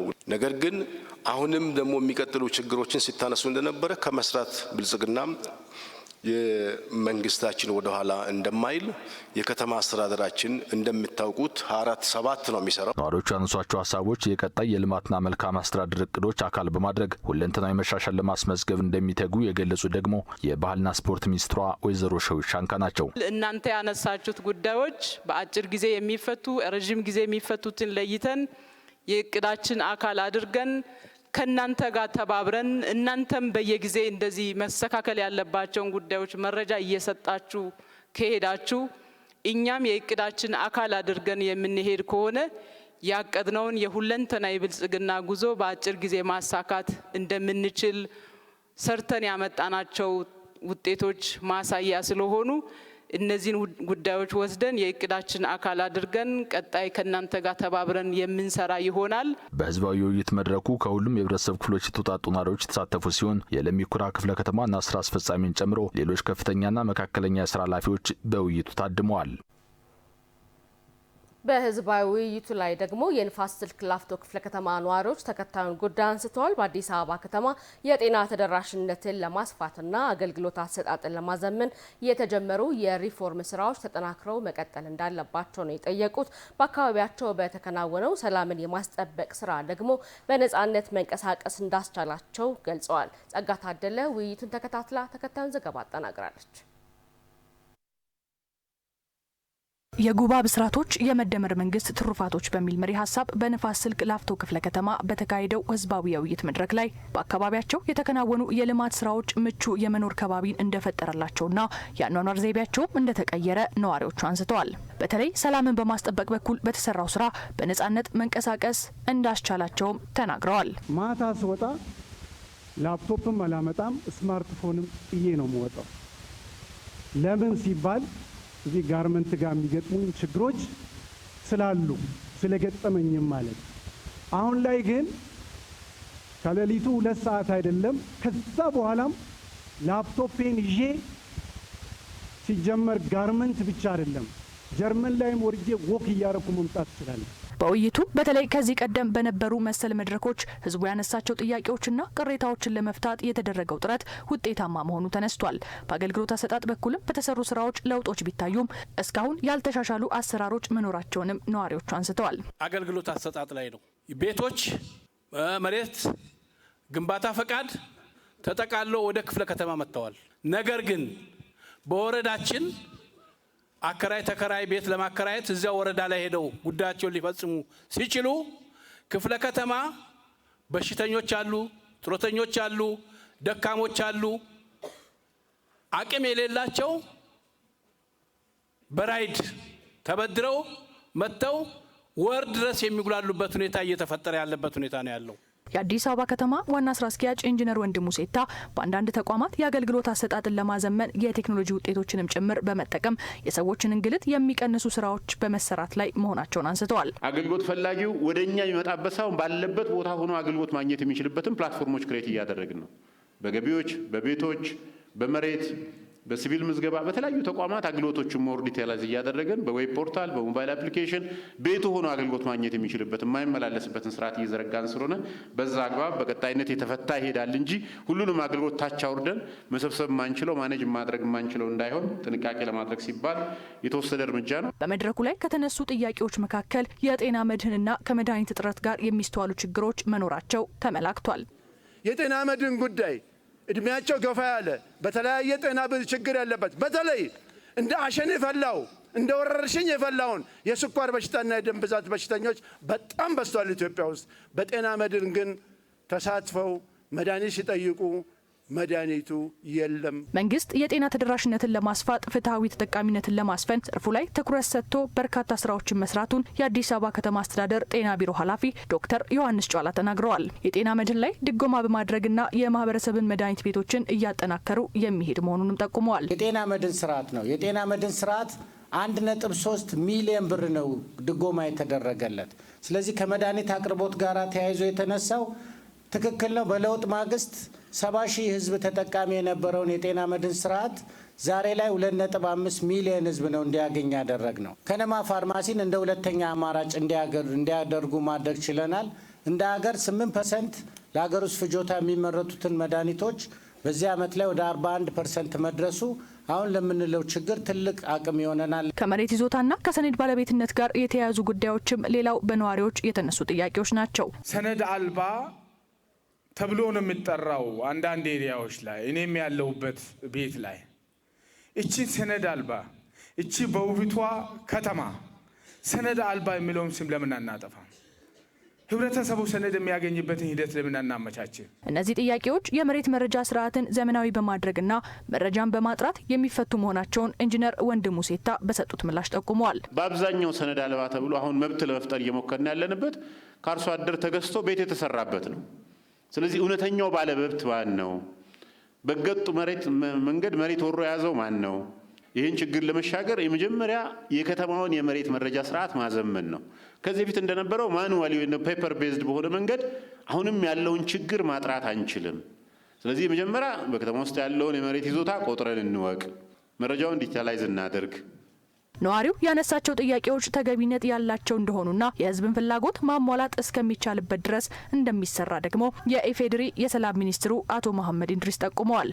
የምትሉት ችግር የምትሉት ያልተሻገርናቸው ፈተናዎችን ደግሞ መንግስት ሪኮግናይዝ ያደርጋል። የህዝብን ፍላጎት ሙሉ ለሙሉ መሞላት ወይ መመለስ እስከሚቻል ድረስ በሰራናቸው ስራዎች ሳንረካ ተጨማሪ ፍላጎቶችን እየመለስን የምንሄድበት ስርዓት ለመፍጠር እና ለመሄድ መንግስት ከፍተኛ ፍላጎት አለው። የብሔራዊ ባንክ ገዢ ዶክተር ኢዮብ ተካልኝ በበኩላቸው የዜጎች ህይወት መቀየር የመንግስት ትኩረት መሆኑን አንስተዋል።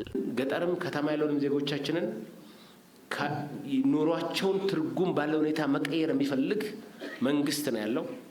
ችግሩ ያነሳቸዋቸው አገልግሎት ላይ እነዚህን ለቅመን ወስደናል። በደረጃ እየፈታን እንመጣለን። ኢትዮጵያ በጣም ትልቅ አቅም ያላት ሀገር ናት። ይህንን አቅም እናውጣ። በቦሌ ክፍለ ከተማ በነበረው ህዝባዊ ውይይት ደግሞ ኢትዮጵያ ፍላጎቶቿን የሚያሳኩና በዓለም አቀፍ ደረጃ ቀና የሚያደርጓት የልማት ስራዎች እየተከናወኑ መሆናቸው ነው የተገለጸው። በውይይት መድረኩ ላይ ታዲያ መንግስት የከተማዋን ብልጽግና እውን ለማድረግ የጀመረው ጉዞ ተጠናክሮ እንዲቀጥልም ጥሪ ቀርቧል። አሰግድ ኪዳነ ማርያም ነው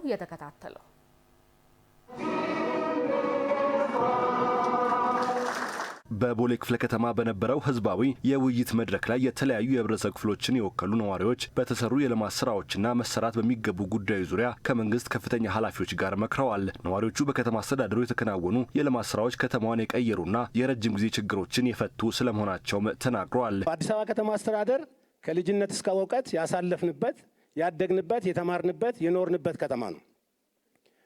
ትናንትናና ዛሬ ስናወዳደር እኔ አንዳንድ ጊዜ ተኝተን ስንነሳ የምናየው ለውጦች ራሱ በጣም ያስደምሙኛል።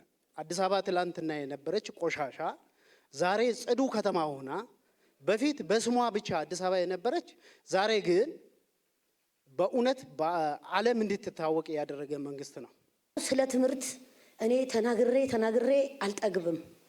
ዛሬ ትምህርት ቤት ቁርስ፣ ምሳ ቅድም አባቴ ተናግረዋል። ምንም የሌላቸው ልጆች በሰሃን ለማታ ለራታቸው ይወስዳሉ። ምገባ ማዕከላችን እሱ ላይ የሚመገቡ ድሃ እናቶች ብታዩ በጣም ሁል ጊዜ ነው የሚያስደስተው። የከተማዋ የውሃ አቅርቦት ሁኔታ በውይይት መድረኩ ላይ ከተነሱና ምላሽ ካገኙ ጥያቄዎች መካከልም አንዱ ነው። አንዳንድ ቦታ ላይ ስንጠይቀው እኩል አይነት አገልግሎት አናገኝም። ስቲል ነው የመጠጥ ውሃ ያልተዳረሰበት አንዳንድ ቦታ ላይ አለ። የውሃ አቅርቦትን ለማስፋት የተሰሩ ያሉ ስራዎች ዝርዝር በእቅድ ላይ ለማመላከት ተሞክሯል። ይሄ እንዳለ ሆኖ በፈረቃም ቢሆን በስርዓት ውሃ የሚደርስበትን ሁኔታ ከመፍጠር አንጻር ሰፊ ስራዎች የተጀመሩ ስራዎች ተጠናክረው የሚቀጥሉ ነው የሚሆነው። ከዛም ባለፈ ያው በቅርበት ያሉትን ችግሮች ደግሞ ተከታትለን የሚስተካከሉትን እያረምን እንሄዳለን። ሌላኛው በነዋሪዎች የተነሳው ጥያቄ የቤት አቅርቦትን የተመለከተ ሲሆን ከተማ አስተዳደሩ ባለፉት ጥቂት ዓመታት በመቶ ሺዎች የሚቆጠሩ ቤቶችን ገንብቶ ማስተላለፉም ተመላክቷል። የ97 ኦር የ2005 ቤት ቆጣቢ 40/60 እና 20/80 የሚባሉ ስቲል ናው ተስፋ ሳይቆርጡ ይቆጥባሉና ከቤት ልማት አንጻር የቤት ልማት ላይ ከ97 ይሁን ሌሎችን ሞዳሊቲዎች ተቀይሯል። በአጠቃላይ በ20 ዓመት ኢህአዴግ ቤት ለማቅረብ በሰራባቸው ጊዜ 176,000 ቤቶች ናቸው የተሰሩት። ነገር ግን በለውጥ መንግስት 380,000 ቤቶችን ገንብቶ ለተጠቃሚ ማድረስ ተችሏል ማለት ነው። ማወዳደር ይቻላል። በ4 እና በ5 ዓመት ለዘመናት ሲንፋቁ የነበሩትን ፕሮጀክቶች በመጨረስ ነዋሪውን የቤት ተጠቃሚ ለማድረግ እየተሰሩ ያሉ ስራዎች፣ በዚህ ዓመት ደግሞ 100,000 ቤቶች ይገነባሉ። እነዚህ የከተማዋን ነዋሪ የቤት ፍላጎት ለማሟላት የሚሰራ ነው። መንግስት ብቻ ሳይሆን ግን በሪል ስቴት በማህበራትና በተለያዩ ሞዳሊቲዎች የቤት ጥያቄዎችን ለመመለስ በሰፊው የሚሰራ ይሆናል ማለት ነው። ከአገልግሎት አሰጣጥ ጋር በተገናኘ አሁንም ችግሮች አሉ የነዋሪዎቹ ጥያቄ ሲሆን ከተማ አስተዳደሩ ችግሩን ለመፍታት ዘርፈ ብዙ እርምጃዎችን እየወሰደ ይገኛልም ነው የተባለው። አገልግሎት አሰጣጥ አገልግሎት የሚሰጠው ሰው ልክ እንደዚህ አመራር ጎንበስ ቀና ብሎ ህዝብን የሚያዳምጥ ነው አንዳንዱ፣ ወይንስ ወንበሩን እንደው ገዝቶ ያገኘ የሚመስላቸውም ሰዎች ይኖራሉ። እዛ አካባቢ መልካም መልስ መመለስ ራሱ መልካምነት ነው። አገልግሎቶችን ከንክኪ ነፃ በሆነ መልኩ በቴክኖሎጂ ማገዝ አንዳንድ ከደግድሙ የሚታነሷቸውን ቅሬታዎች እያስወገደ ነው የሚሄደው። አሁን ለምሳሌ የመሶብ አገልግሎት በቅርቡ ነው የተጀመረው። እዛ ላይ የሚያጋጥሙ ችግሮችን ደግሞ እየፈታን እንቀጥላለን ማለት ነው። ስለዚህ የተነሱ ጉዳዮችን በተለይ ከአመራር አንጻር ወደ ታች ሲኬድ ያሉ ችግሮች አሉ የሚል ተነስተናል። ማስታወሻ ወስደናል። የት አካባቢ በምን አይነት ሁኔታ ነው እነዚህ ችግሮች እየታዩ ያሉት የሚለውን እንፈትሻለን። የብልጽግና ፓርቲ ዋነኛ አጀንዳ ለትውልድ የሚተላለፉ ልማቶችን ሰርቶ ማለፍ ነው ሲሉ የገለጹት ደግሞ ህዝባዊ ውይይቱን የመሩት የመስኖና ቆላማ አካባቢዎች ሚኒስትሩ ዶክተር አብርሃም በላይ ናቸው። የእኛ አጀንዳ የጉባ ብስራቶችን ባስቀመጥነው ጊዜ ፈጽመን የኢትዮጵያን ማንሰራራት ማረጋገጥ ነው። የኛ አጀንዳ ዘላቂ የሆኑ ለትውልድ የሚተርፉ ስራዎችን ሰርቶ ማለፍ ነው። እርስ በራሳችን የምንተራኮስበት፣ የምንጋጭበት፣ የምንተላለቅበት አጀንዳ ለብልጽግና ለዚች ሀገር አይመጥንም። የእኛም ምርጫ አይደለም። ኢትዮጵያ ፍላጎቶቿን የሚያሳኩና በዓለም አቀፍ ደረጃ ቀና የሚያደርጓት የልማት ስራዎች የተከናወኑ መሆናቸውን የገለጹት ደግሞ የብልጽግና ፓርቲ የህዝብና ዓለም አቀፍ ግንኙነት ኃላፊው ዶክተር ቢቂላ ሁሪሳ ናቸው። በብዙ መንገድ ኢትዮጵያ በመነቃቃት ላይ ትገኛለች። ኢትዮጵያ ፍላጎቶቿን የሚያሳኩ በዓለም ደረጃ ቀና የሚያደርጉ በርካታ ስራዎችን በመስራት ላይ ትገኛለች። እንደ ኢትዮጵያዊ አንድ ስለሆነን ችግሮቻችንን ለመፍታት አንድ ሆነን እንቆማለን የሚል ብስራት ነው ይህን ሁሉ ነገር እያመጣ ያለው።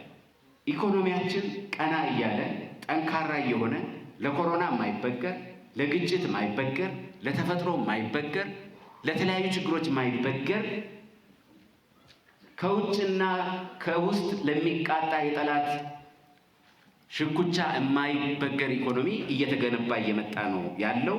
በቦሌ ክፍለ ከተማ በነበረው ህዝባዊ የውይይት መድረክ ላይ መንግስት የከተማዋን ብልጽግና እውን ለማድረግ የጀመረው የልማት ጉዞ ተጠናክሮ እንዲቀጥልም ጥሪ ቀርበዋል።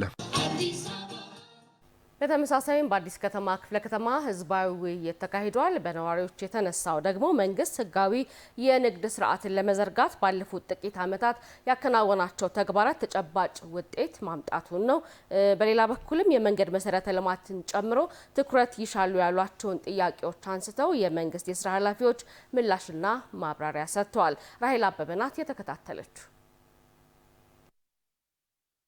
በሀገር ሁለንተናዊ ለውጦችና ቀጣይ ተስፋዎች ላይ በአንድ ለመምከርና መፍትሄዎችን ለማምጣት ያለመ ህዝባዊ ውይይት በአዲስ አበባ በሁሉም ክፍለ ከተሞች ተካሂዷል። ይህ ህዝባዊ መድረክ ከተካሄደባቸው ክፍለ ከተሞች ውስጥም አዲስ ከተማ ክፍለ ከተማ አንዱ ነው። በውይይቱ የክፍለ ከተማው ነዋሪዎች የተለያዩ ጥያቄዎችንም አንስተዋል። ባለፉት ዓመታት መንግስት የህዝብን የልብ ትርታ ለማድመጥ እስከታች ድረስ በመውረድ ሰላምን በማጽናት ልማትን እንዲሁም መልካም አስተዳደርን በማረጋገጥ ረገድ ለውጦች ታይተዋል ያሉት የውይይቱ ተሳታፊዎች በተለይ እንደ አዲስ ከተማ ክፍለ ከተማ ህጋዊ የንግድ ስርዓትን ለመዘርጋት የተሄደበት ርቀት ተጨባጭ ውጤትም አምጥቷል ይላሉ።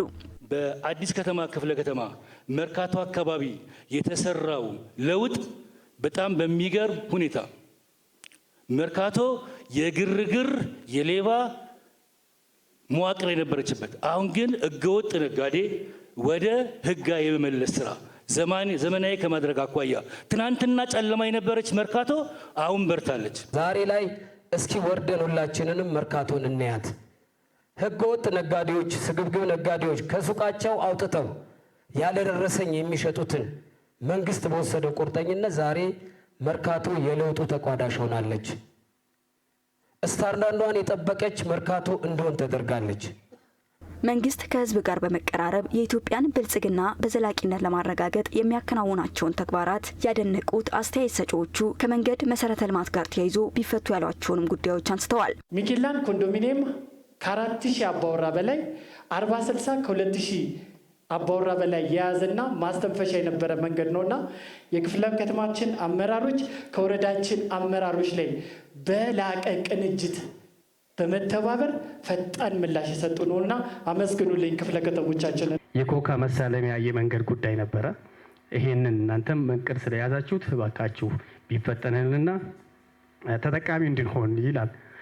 ከአውቶቡስ ተራ እስከ 18 ያለው በእቅድ ደረጃ የተያዙትንም አስቸኳይ ተሰርቶ ውጤታማ እንዲሆኑ ከዚሁ መጠየቅ እንፈልጋለን። ከመሰረተ ልማት ጥያቄ ጋር ተያይዞ ምላሽ የሰጡት በምክትል ከንቲባ ማዕረግ የአዲስ አበባ ከተማ የፐብሊክ ሰርቪስና የሰው ሀብት ልማት ቢሮ ኃላፊ ዶክተር ጀማሉ ጀንበር የህዝብን ጥያቄ ለመፍታት ከተማ አስተዳደሩ በትጋት እየሰራ ይገኛልም ብለዋል። ከመንገድ ጋር ተያይዞ ያነሳቿቸው ችግሮች በጣም ትክክል ናቸው። አካባቢውን ክፍለ ከተማውን አውቀዋለሁኝ። ያነሳቿቸው መንገዶችም ትክክል ናቸው። አንዳንዶቹ ጥገና የሚፈልጉ ናቸው። አንዳንዶቹ ተጀምረው ያልተጠናቀቁ ናቸው። ከአውቶቡስ ተራ መሳለሚያ 18 ድረስ ያለው በእርግጠኝነት ሳምንት 2 ሳምንት በኋላ ወደ ተግባር ይገባል። የሰነድ ስራው አልቋል። አንዳንድ መፈታት የነበረባቸው ጉዳዮች ተፈተዋል። በአጭር ጊዜ ውስጥ ወደ ተግባር ይገባል። የምታዩት ነው። ከመሳለሚያ ኮካ የሚወስደው የተወሰነ የዲዛይን ማስተካከያ ስራ ይፈልጋል። ክብርት ከንቲባም አቅጣጫ ሰጥተው ወደ ተግባር እንዲገባ ለመግባት ስራዎች እየተሰሩ ነው ያለው። የዲዛይን ስራው ተጠናቆ ፈጥኖ የሚጠናቀቅበት ሁኔታ ይሰራል። በተጨማሪም በመድረኩ ከጎርፍና ከደረቅ ጭነት ተሽከርካሪ ማቆሚያ ስፍራ ጋር ተያይዞ በክፍለ ከተማው አሉ ያሏቸውን ጉዳዮች አንስተዋል። ዶክተር ጀማሉ ጀንበርም ምላሽና ማብራሪያ ሰጥተውባቸዋል። አራቱ የከተማ መግቢያ ድንበሮች ጋር ነው ትላልቅ መኪናዎች መቆም ያለባቸው። አንደኛ ከተማ ውስጥ ገብተው በጣም ትልቅ ሀብት ነው ለከተማው ይዘው የሚመጡት። ወረዳ 9 ላይ ከጉለሌ የሚመጣ ከፍተኛ የሆነ ጎርፍ አለ። በጣም አሳሳቢ በሆነ ደረጃ ደረቅ ወደብ ጋር ተያይዞ ወንድም ያነሳው በጣም ትክክል ነው። በኮሪደር ልማታችን አንድ የደረቅ ጭነት ተርሚናል ሰርተናል። ከሜክሲኮ በላፍቶ በኩል ወደ ኃይሌ ጋርመንት የሚሄደው ኮሪደር ላይ ትልቅ ተርሚናል ሰርተናል። በሁሉም ኮሪደሮች ላይ ማስተር ፕላኑ ላይ ቦታ ተመላክቷል። ቦታዎችም ሪዘርቭ ተደርገዋል። ከጎርፍ ጋር የተያያዘው አጋጣሚ የከተማችን የአደጋ ስጋት ስራ አመራር ኮሚሽነር እዚህ ያሉ እሳቸውን ይመለከታል። ከመንገዶች ጋር በመሆን አደጋም የሚያስከትል ነገር ስለሆነ ለይተን ከክፍለ ከተማውም ጋር ወረዳ 9 ከጉለሌ የሚመጣ የተባለውን በአጭር ጊዜ ውስጥ ምላሽ እንዲሰጠው አሳይመንቱን የምንወስድ ነው የሚሆነው። ዶክተር ጀማሉ ጀንበር አክለውም መርካቶ የተጀመረው ህጋዊ የንግድ ስርዓትን የመዘርጋት ተግባር ተጠናክሮ ይቀጥላል ብለዋል። መርካቶ ላይ የተጀመረው ስራ ውጤት እያመጣ እንደሆነ ተጠናክሮ መቀጠል ያለበት ጉዳይ እንደሆነ 3-4 ሀሳብ ሰጪዎች በደንብ አንስተውታል። ስለዚህ ወደ ኋላ የሚመለስ ነገር የለም። ለክፍለ ከተማው የከተማ አስተዳደሩ የቅርብ ድጋፍና ክትትል እያደረገ ነው። የእናንተ ድርሻ ግን እጅግ በጣም ወሳኝ ነው። ስታነሱት በነበረው ልክ ምስክርነት መስጠት ብቻ ሳይሆን ተሳታፊም ሆኖ እንዲህ አይነት ህገወጥ ተግባራት ከመርካቶ የሚወጡበት ሁኔታ መፍጠር ያስፈልጋል። የብልጽግና ፓርቲ የስራ አስፈጻሚ ኮሚቴ አባልና የአደረጃጀት ዘርፍ ኃላፊ አቶ ፍቃዱ ተሰማ የኢትዮጵያን ዘላቂ ብልጽግና ለማረጋገጥ ህዝብና መንግስት በጋራ ሊሰሩባቸው ይገባል ያሏቸውን ሀሳቦችም አንስተዋል።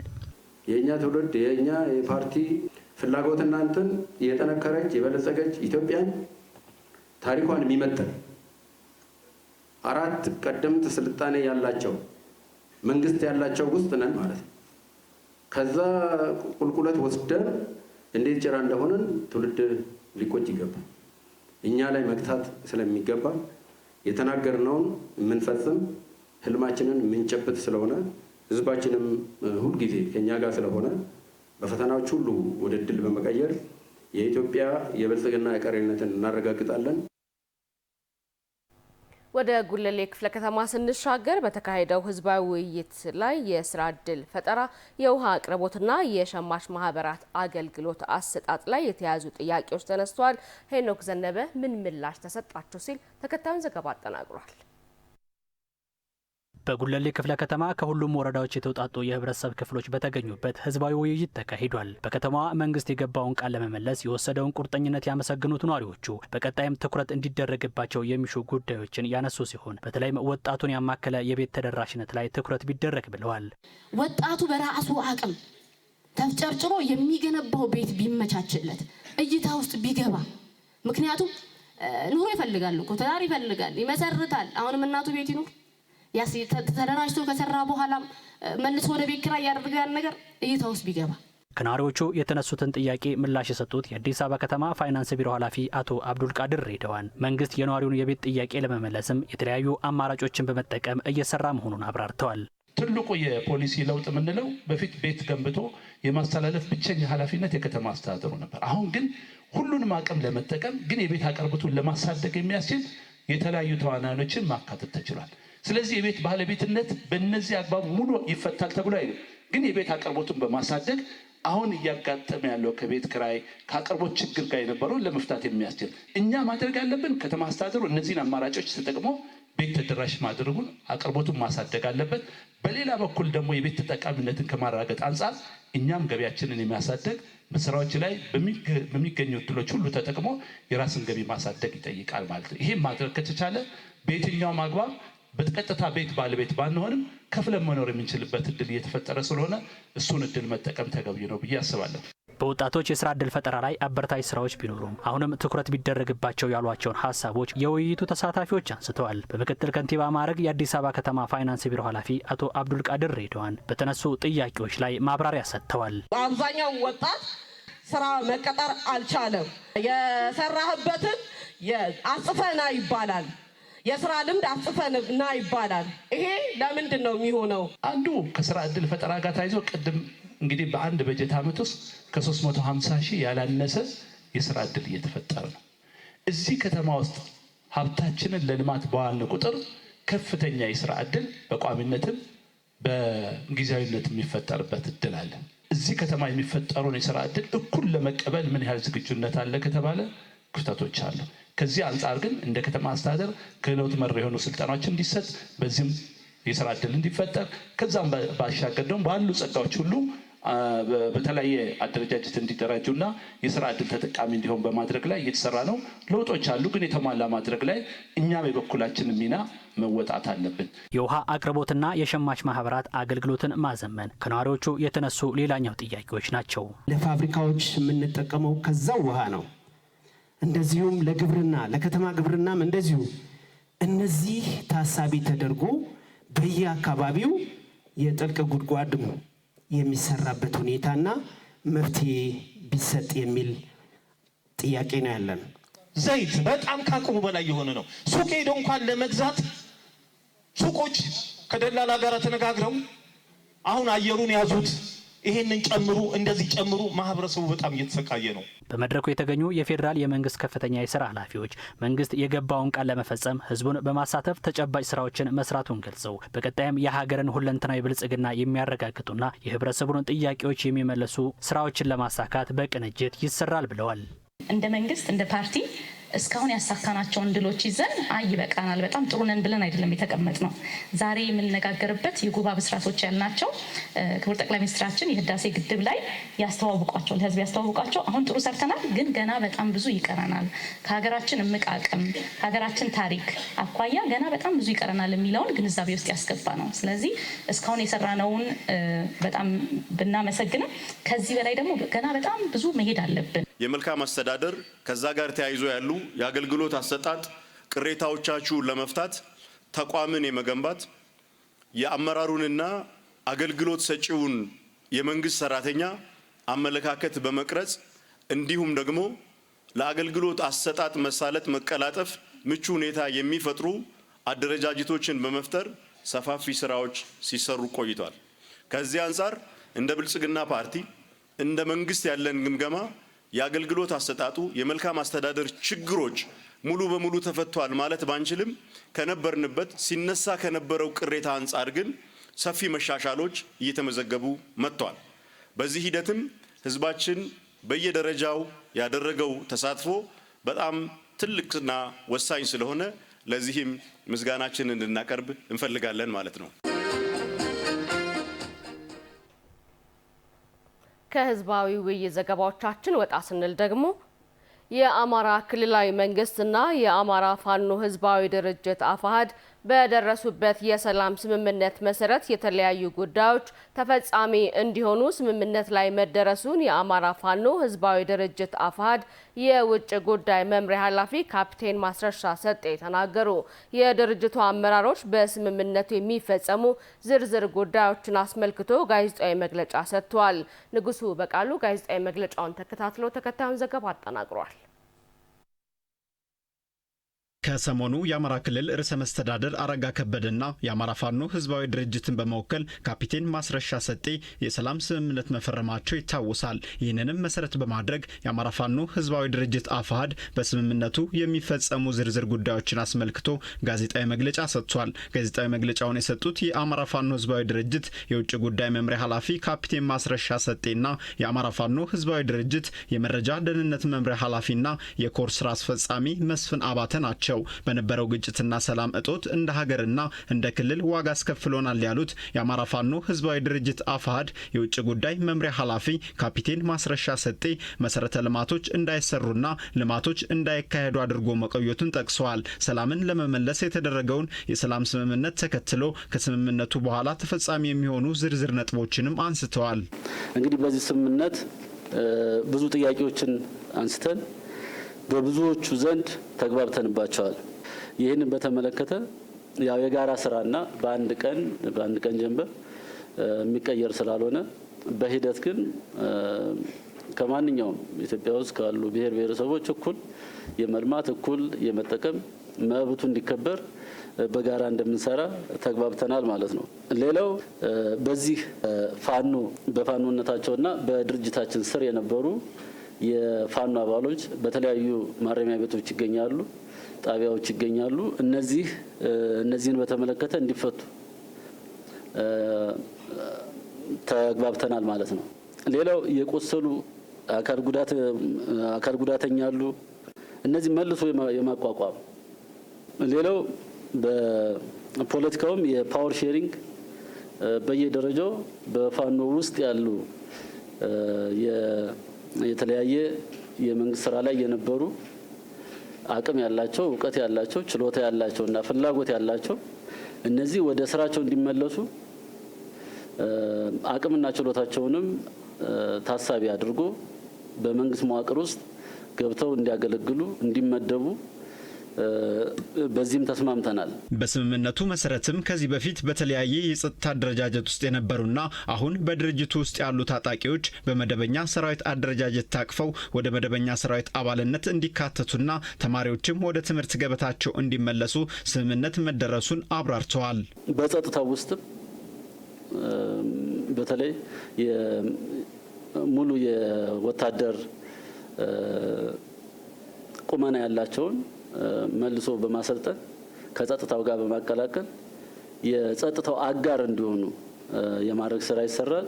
ወደ ህብረተሰቡም ደግሞ የሚቀላቀሉትን ጤነኛ ሆነው የተሻለ ትምህርት አግኝተው የሚቀላቀሉበትን መንገድም አጠቃላይ ዲዲአር እንዲከበር እንግዲህ ሁላችንም የምንረባረብበት ሆኖ እና ክትትል የሚያስፈልገው ሆኖ በዚህ መንገድ እንዲሆንም ተስማምተናል ማለት ነው። ትምህርት ሚኒስቴር ጋር በመነጋገር የፌደራል መንግስት ስልጣን ሆኖ ወደ ትምህርት ገበታቸው የሚመለሱበት መንገድም እንደሚመቻች ቃል ተገብቷል። ትግሉ ለታሪካዊ ጠላቶቻችን ፍላጎታቸውን ለማሟላት ምቹ ሁኔታ የፈጠረ እንደነበር የገለጹት ካፒቴን ማስረሻ ይህንንም በመረዳት ሌሎች ታጥቀው የሚንቀሳቀሱ ኃይሎች ወደ ሰላም ስምምነት እንዲመጡ ጥሪ አቅርበዋል። ኢትዮጵያ በአሁኑ ሰዓት የነበራትን የብሔራዊ ጥቅም የማስከበር ፍላጎትና ጥያቄ አንስታለች። ይህንን ጥያቄ እንዳይመለስና ለማድበስበስ በግብጽና በሻዕቢያ ዋና አዘጋጅነት አገራችንን የትርምስ ቀጠና ክልሉንም ከግጭት አዙሪት እንዳይወጣ የማድረግ ፍላጎት አለ። ይህ ፍላጎት የጠላት ፍላጎት ነው። አሁን በፋኖነት በተለይም በዚህ የተለያየ መንገድ የዚህ የሰላም ስምምነቱ አካል አይደለንም የሚሉ የተወሰኑ ግለሰቦች አጀንዳ የራሳቸው እና የህዝብ አጀንዳ ሳይሆን የጠላት አጀንዳ ተሸካሚ መሆናቸውን አውቀው ለህዝብ እስከወጡ ድረስ ተመልሰው ከስተታቸው ተምረው ህዝብ የሚያነሳውና ህዝብ የሚፈልገውን መስራት እንዳለባቸው እያሳሰብኩ ብሔራዊ ጥቅማችንን በጋራ የምንፈልገው በጋራ የምንታገልለትና የምንሞትለት አጀንዳ መሆኑን በዚህ አጋጣሚ ማስገንዘብ ፈልጋለሁ። የአማራ ፋኖ ህዝባዊ ድርጅት የመረጃ ደህንነት መምሪያ ኃላፊና የኮር ስራ አስፈጻሚ መስፍን አባተ በበኩላቸው እንደ ሀገርና እንደ ክልል ሰላምን ለማስጠበቅ የምስራቅ አፍሪካን የጥቅም አሰላለፍ መረዳትና የሀገርን ጥቅም ማስከበር ይገባል ብለዋል። ይሄ ቀጠናው የሆርን ኦፍ አፍሪካ የፖለቲካ የኃይል አሰላለፍ እኛም እንከታተለዋለን እንደ ፋኖ እንተነትናለን።